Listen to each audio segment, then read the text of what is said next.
Amazon sellers, this report comes straight from our litigation team, where we help sellers who have their accounts frozen by courts who issue temporary restraining orders. So this video, what I want to go over is a real case. It's our file 04401, where our client was sued in secret.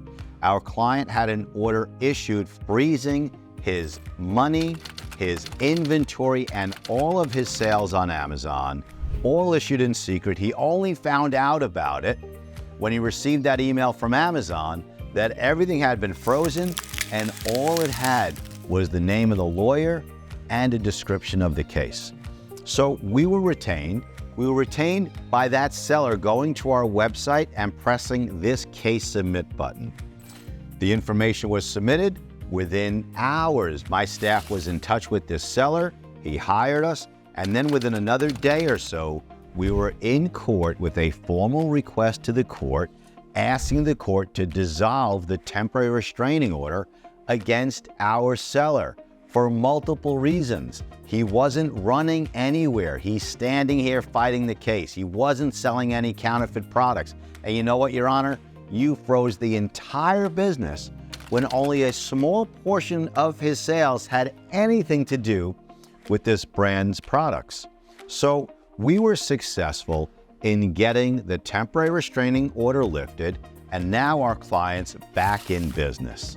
Now what's going on is we asked the court to throw the entire case out, to dismiss it, to toss it right out of court.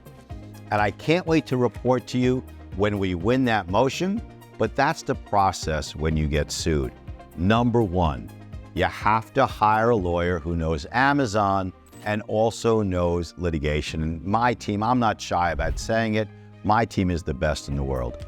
Number two, as soon as you go into court, as quickly as possible, you gotta ask the court to dissolve the temporary restraining order so that you can get back into business, so that your inventory's not frozen, your money's not frozen. You can keep selling products so that you keep making your payroll and supporting your families.